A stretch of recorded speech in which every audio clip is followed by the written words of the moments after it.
Hey folks, this is Brian, another RQG review for weapons and equipment.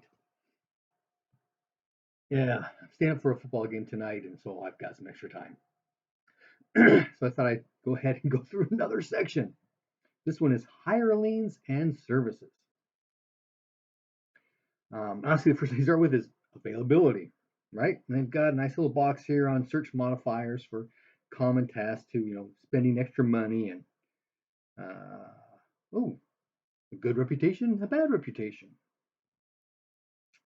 It says here that if an adventurer has followers, you should probably have a loyalty to followers passion, right, of 60% or higher as things go up, right? Now, likewise, the followers will use that loyalty percentage to determine their loyalty kind of stuff.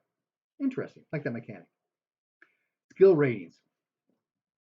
They got a little skill rating box, right?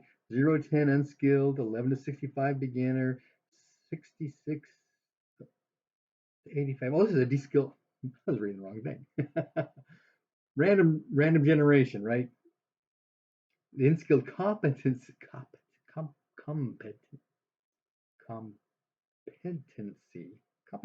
competency. There we go. I can't speak anymore. Percentages, right? Unskilled, beginner, competent, veteran, and master, right? Master's 90 or above. Unskilled is up to 24%. Beginner's 25 to 49%. Competent, 50 to 69. Veteran, 70 to 84. But if we go back to the blue book under, or just before occupations, there's a what do skill percentages mean? And you've got a novice, 25 or lower. Amateur, 26 to 50. So far, so good, right? Professional, 51 to 75. So instead of doing 70 and 71, in the blue book, they do 75, 76. It separated there. Here they're doing 70, 70, well, actually 69 to 70. I'd do a 70, 71 myself. But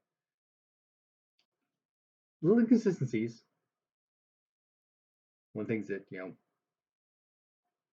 get at me. Okay. Mercenaries. We all want to hire mercenaries, right? They've got terms of employment, the standard long-term employment, 25 years, and afterwards you grant them with land, right? That sounds very Roman to me. Medium term is from 2 weeks to a season. It's like, guarding a warehouse, that kind of thing. Short term is less well defined. Short term mercenaries generally receive a percentage of the take and have few benefits from a contract. Okay, so mercenary contracts. An officer contract, it talks about lists of things here, food and sustenance, sustenance, shelter, magic training, security, protection, and then payment on top of that, 10 lunars per week, and a fair share. And we'll talk about fair share later on. A soldier's contract, food and sustenance, shelter, security, protection, and payment, 5 lunars per week, as well as a fair share. And there's this cool little oath thing, right? And they actually have a sample type oath that you could have for mercenaries.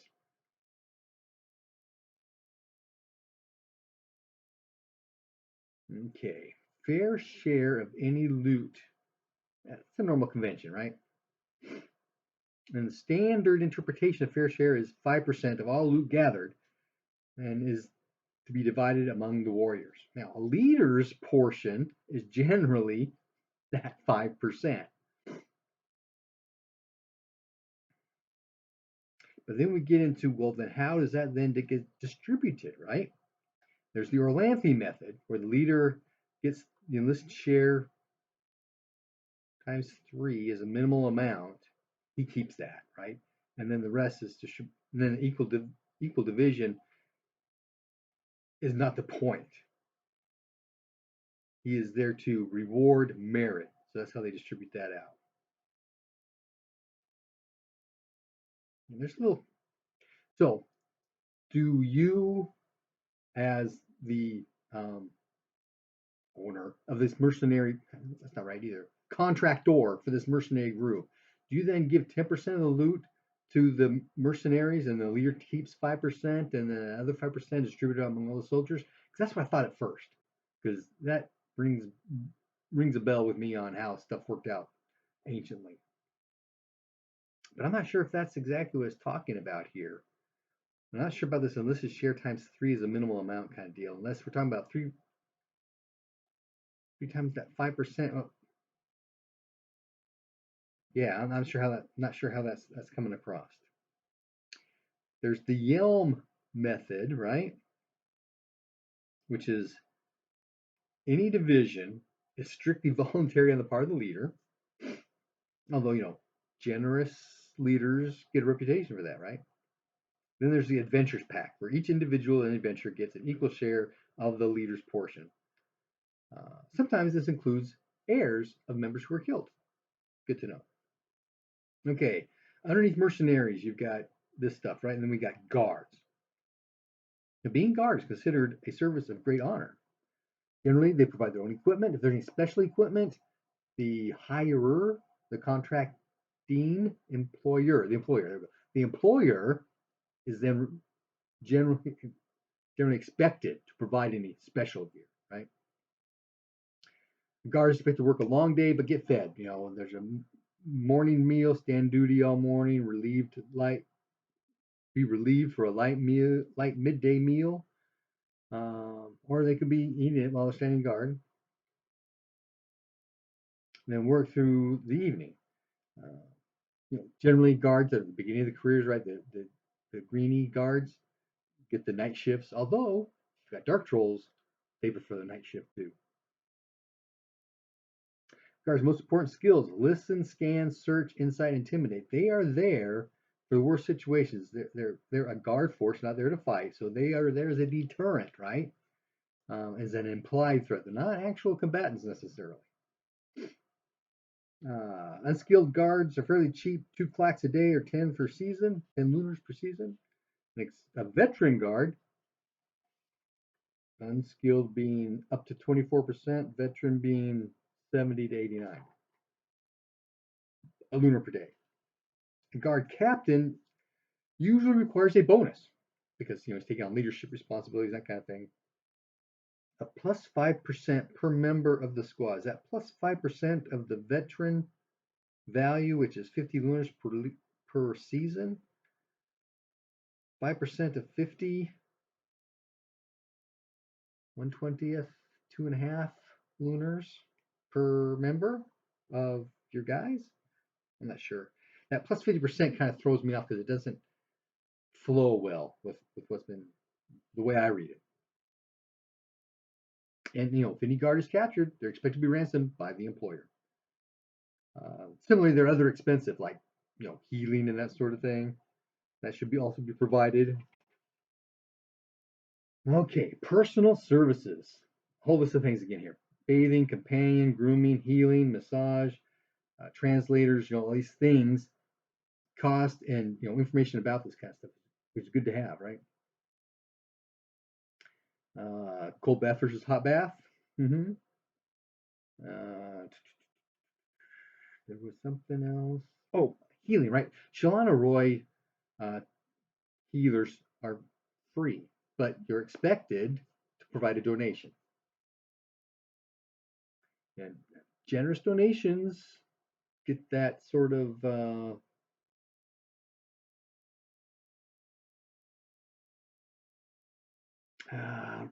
reputation may be the right word for that, because if you are skimpy, they're going to remember that, and you get down further on the list. But generally, an appropriate gift is a percentage of your income for the year, kind of deal. Okay, massage. 5 clacks by an hour of beneficial massage. What does beneficial massage mean? What's the mechanics for that? Does that increase your healing rate? Does it give you a temporary bonus for something? I don't know. I'm kind of thinking maybe increase your healing rate for the week kind of deal. Myself, my interpretation. Okay. Poets and heralds. There's a couple of things in here that's kind of interesting. They specifically call out that the skill to compose poetry is sing, with the skill capped at the reciter's skill with the speak language that the poem is written in, is composed in. And I ran into this with one of the con games I had because they had a poetry contest going on, right? And while they mentioned this, you can only orate up to your language skill level, which everybody's at 50%, because nobody ever puts training into that, assuming it's your local language, right? They mentioned that, but when it actually comes down to the section on playing, actual percentages, what are we doing with what is the requirement kind of thing, they were different numbers. And we don't run into this. We use the same mechanic when you're trying to fight from horseback, right? Riding, sword skill, which is the lower of the two, that's what you're limited to, right? And a lot of that does make sense, but I don't know if players really think about that because, everybody's, well, not everybody, but people who take sing generally take a lot of sing. They don't necessarily increase their speak hortling, right? Okay. Oh, and it talks about hiring a poet, right, to actually do some stuff and convey a patron's feelings about a subject kind of deal, right? But they talk about you can get a special critical success on those that can then augment a charm or orate skill or possibly increase your reputation. Word spreads if it's really well written, right? Love it. The more popular a poet is, the more you're going to cost. And they got prices down here for composing an insulting poem, a love poem, a praise poem, having a herald send a message. The more experienced poet or bard can add to their price based upon their reputation. And actually give you a mechanic, they give you an equation here. Add 1/10 of the reputation in lunars to the base price. And it says for magical effects for satires, praise poems, and other songs, see the RuneQuest Game Master Sourcebook, which we're waiting for. Okay, short-term labor, herding, droving, portage, scaring birds, artillery, kitchen work, shearing. Okay, there's a price there for a day for 100 sheep, that kind of thing. Good to have. Entertainer. Little box here on skilled entertainers, right? Um, what their skill level is about and how much they cost, kind of deal, and that if you have someone who's a higher level skill, right, the 75% or higher, although back here we're talking about 70% 89 instead of 75 to 89, costs us 1.5 times. When we get superlative performers, that master, let's say 90% here instead of 91, 3 times. Skilled crafters. Now, again, a box here, carpenters for building, carpenters for furniture, cooks, masons, weavers, what their skill level should be and how much it costs per day. Sages and scribes. Generally, a page takes a few minutes to read out loud. Good to go. When you've got an illiterate society, reading letters and having letters read or written, is a necessary component to communication, especially over long distances. Okay. If some form of rune magic is required for reading, maybe read language. Is there a read languages rune spell? I'll have to double check. I should have looked at it before. I forgot. Sorry. Then you add, obviously, to the cost because they have to cast a spell. So sages and scribes. Copying a document, copying a map is more expensive. The more complex it is, the more expensive it is. Forgery. This was interesting because obviously forging a document involves risk, right? Not only to the person with the document, but the person who made the copy. And so it usually takes a charm or orate roll in order to convince a scribe to do so. Well, how abiding are your scribes and such? I run a generally lawful game, right? So I would think that most sages and scribes would be on lawful side going, and you want me to forge a document for you? Really? I don't know about that. I think it'd be a little more risky than just charm or orate. But yeah, that's me, right? And then they have to do read write, pardon me, a successful read write roll in the language written in, as well as craft forgery. Again, we get this. It should be as well as. It should be which of the two is the lowest for consistency sake. Reading a letter, and then research, because we always want to do research at the local Enkromai temple to find out stuff, right? So there's common knowledge, uncommon knowledge, rare, and very rare. So how much it costs per day? Uh, there's also translating letters, writing contracts, and writing letters for you. Good to go.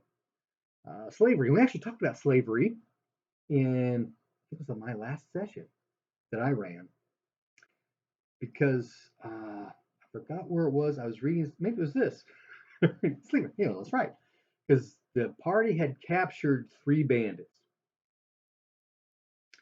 but bandits have 0 ransom, right? So they didn't get anything out of them. I actually want to kill them; that'd be useless.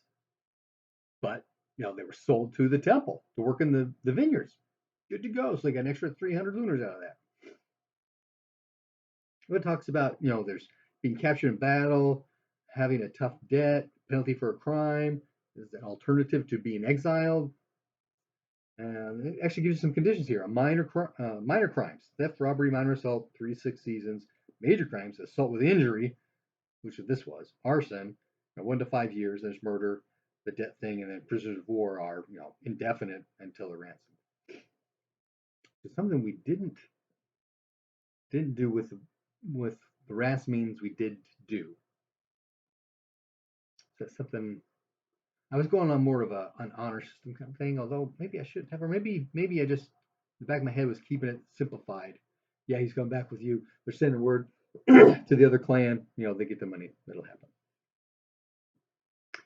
Or the Orlanth cult disapproves of slavery, and the god forbids his rune masters from owning slaves.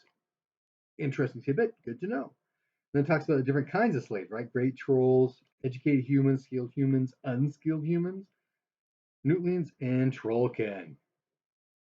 All of which we have to slave one another, right? Okay, tattoos. Now this is one of the things I always talk about in the RuneQuest games I run at convention stuff, is that tattoos is a big deal, right? You get tattooed for your clan, you get tattooed for your cult, you get tattooed for your runes, you get tattoos for your spells, for foci, and all kinds of stuff, right? So everybody's covered with tattoos. So generally, I tell people, by looking at somebody, you can generally tell where they're from and what god they worship. And here's the thing about affiliation for community, for your status, for magical reasons. The first tattoo that most people get is upon achieving adulthood in their clan or initiating into their cult. Some take tribal tattoos, I'd forgotten about that, or commemorate events. And Focus, I mentioned that. Tattooing styles vary greatly with region and culture. They can be just ornamental, right? But if you're going to go outside of your local group, people who know you and you know them, you have to find a specialist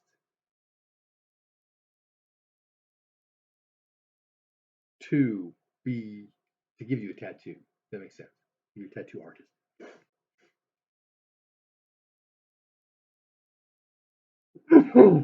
Excuse me. Now I'm talking about the things, body painting and stuff like that. Okay, so mark making. Dots, right? Painting, you use painting. Gracelanders and Westerners use painting a lot. Dots are usually by men's cults, Thealans, Lunar Empire. Back to painting, sorry, I missed that. Sacred dances, those ceremonies, because temporary kind of tattooing, right? Using the paint. About piercings, practicing shamans often have facial piercings. Zaraxarani cultists may hang body parts of great enemies from lead rings in their own skin. Gotcha. Scarification, always used by darkness cults and trolls, often by death cults and Praxians. Ducks and dragonutes may carve in their beaks. And the sewing, which is using inked thread that they put through your skin to leave that mark. It's kind of funny because when I was in the 4th grade, a friend of mine and I, we would actually needle and thread sew designs into the palm of our hand. Yeah, everything. Oh, scarification. Where'd it go? There it is. You probably can't see it, but there is a slight D, the scar in the back of my hand where I did an eraser burn for Donna Stevens, the girl I had a crush on in the second grade. Vitamin E does help scars healing though, so don't leave as bad a mark. Okay, magic services, items that provide. Okay, I got a question mark by this one. What do they mean? Items that provide a one-time boost cost 1/4 as much as those that are permanent. Items that provide a one-time boost and aren't permanent. As far as I know, all items are permanent. So if you haven't know what it is, let me know. Okay. Prices for magical services within one's cult. If you're going to your cult or your associate cult, standard price. A friendly cult, 1.5. A neutral cult, twice as much. Cults outside that range do not sell their magic. Okay. Other magical services. Sorceress divination. Clarity answer depends upon the power and intelligence of the sorcerer. Oh, etched runes. Magical foci and devotion panels can be used to frame your mind and boost your ritual worship. There we go. And having one gives you a plus 5% bonus to ritual preparation, which we have rules about, or your meditation skill, which we have rules about. Magic casting. This is something when the blue book came out, I came across this magic casting stuff in the back under expenses and wealth or something. It just didn't seem right to me there either. Okay, so having a spell cast 20 lunars per rune point, 200 if it's a one-use spell. For spirit magic and for extra magic points, 1 lunar per magic point. Okay, I don't really have too much problem with the spirit magic and extra magic points, but excuse me, 200 lunars for someone to cast a one-use rune spell. So that's a permanent point of personal power that is gone. You know, what kind of value are we putting on a piece of your soul? Not very good. And if you want to have your temple train you in power so you can go up 1 point, you may even roll for it, is 500. So you could have your temple for less than teaching you to raise your power 1 point, have them make a 2-point magical matrix. And generally what we're spending our permanent power on is for magical stuff too anyway, although we do want to get our power up to a certain point just for practical purposes, regenerating magic points and being able to overcome other people's power and that kind of stuff, right? But once you get to a certain point, you can be dumping extra power into getting magic stuff. In fact, I've got, hold it here. Yeah, 500 lunars for 1 night a week at the or 1 day a week in the temple, and at the end of the season, you get a power gain roll. Or I could spend 400 lunars and get 2 permanent points of power in a magic item.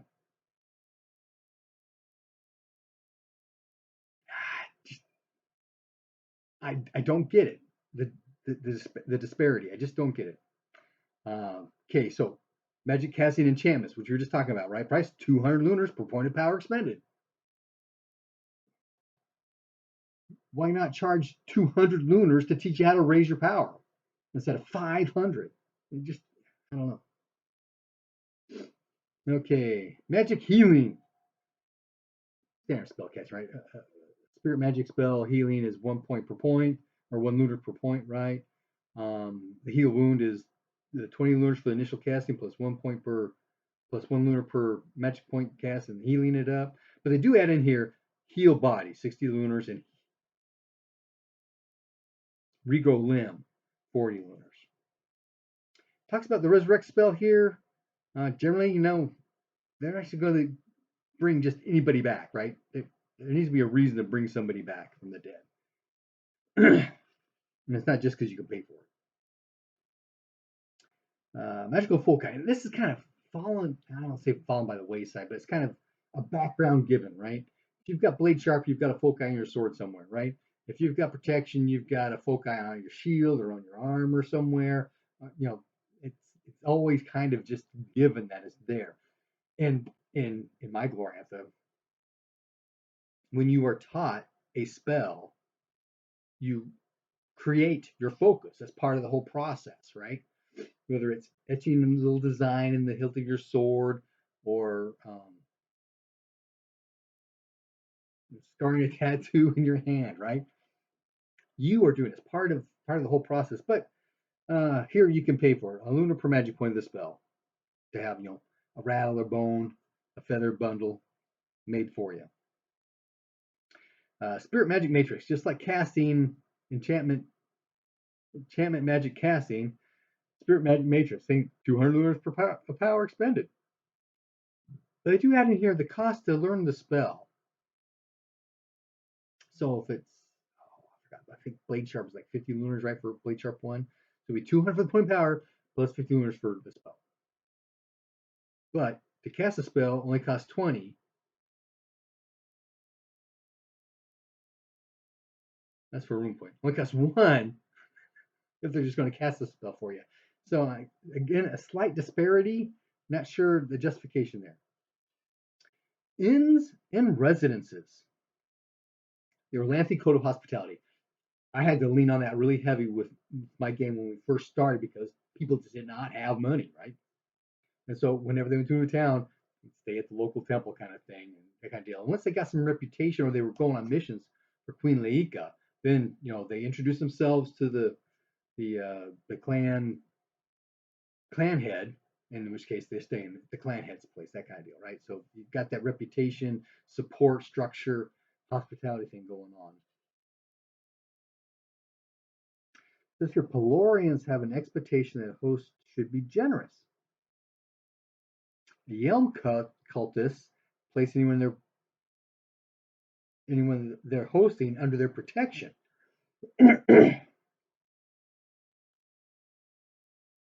But if you don't have any of these, available kin or nearby friendly temple, you must find an inn. When they talk about the caravanserai, caravanserai, caravanserai. I don't know, but on the on the King's roads, there's these caravan inn places, right? With that are designed to support people traveling. So there's lots of accommodations available. And then types of rooms. Now, I've got more medieval study than I have ancient study, and so I've always had an issue with private rooms.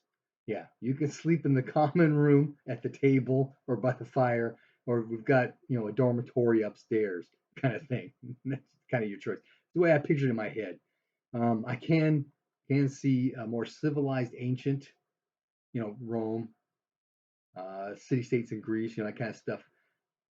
Those inns being, more than that, having private rooms, that kind of stuff. But here we go. Inns got table, sleeping on the patio, common room, dormitory, shared rooms, private rooms, hot water, room service, blah, blah, blah, blah. Costs for all that stuff. Or you could actually rent out a residence, a tenement room, a longhouse, a private house, a villa, adding the staff, having individual servants. They all have those costs here per season. Good to go. Funerary rites. This is something else I had an issue, not issue, I had concerns about early on. Because I remember when I was running one of my scenarios, and when the NPCs was Humakti, and one of them died. What do Humakti death rites look like? And I come across something about funeral for pyres. And that kind of makes sense because you don't want them coming back as undead, right? Even though they can't, right? So, I thought for that. Good to go. They had a fire. They burned him down. Then I find out that that's kind of an Orlanthe pantheon kind of thing that we burn all our dead. I'm going, that didn't make sense to me for like an earth cultist, right? It would seem to me that an earth cultist would want to bury their dead, put them back in Mother Earth. And it almost seemed to me like a storm god, you'd want to take the dead and like put them in a hole up high where it's cold and windy, and they just kind of mummify, right? Like they do in Peru and the Indies and that kind of stuff, right? That kind of made sense to me. It seems it should, be kind of like that. But they do bring out here that burial is practiced in Israelia and many earth worshiping regions. Thank you. But funerary rites, right? The spirit of the body the spirit can linger near the body for as much as 7 days. So there's usually a 7-day waiting period before you actually do something with the body, right? And each cult has its own beliefs in the nature of the afterlife, and their funeral rites. So we should actually have funeral rites in the cult write-ups, my opinion. In most of Dragon Pass, the body of the recently dead is preserved for 7 days to ensure that if their spirit is reunited with the body, they can be resurrected, reborn, or somehow brought back, right? After that period, then generally they're cremated and the ashes are put into an urn and then buried or entombed with grave goods, or less commonly, directly interred in the earth. Well, okay. That's the society, right? Like I've mentioned many times, I'm not a gloranthophile. Expenses are generally by the immediate kin, right? Although it could be will be the temple if they're a rune level character. And if they're out on their own, your companion's responsible for taking care of that stuff. As I mentioned, burial is really an earth worshiping. There are barrier markers, monuments, large and or grand and humble, ceremonies humble and grand, a coffin, which I kind of thought odd. If you're interring somebody in the earth, you want them to go back to Mother Earth. You don't want to, lock that up. Why would you have a coffin? But it says here that they are uncommon in Dragon Pass, but not unheard of. Cremation, crypts, and then embalming. Embalming is usually done, to prevent further deterioration, right? But it's when they're buried in like a mausoleum or a tomb or a crypt, not when they're put into the earth kind of thing. Different prices for different sizes of pyres. Mausoleums and tombs are an older means of burial, but they're not common outside of Esrolia, particularly in the Acropolis place, right? That city there, the river. Mounds, sometimes the doors are covered up, sometimes they're left open so people can visit. A sarcophagus. Again, if there's still a body kind of thing. It says usually the lid is very heavy in order to discourage grave robbery, but sometimes lined with a thin layer of lead. It doesn't explain why, but that, I believe, is to help make it an airtight seal so the body no longer continues to decompose. Then we've got urns, and that's where we end. Long one, 33 minutes. Sorry, guys. Happy Damon. Bury your dead.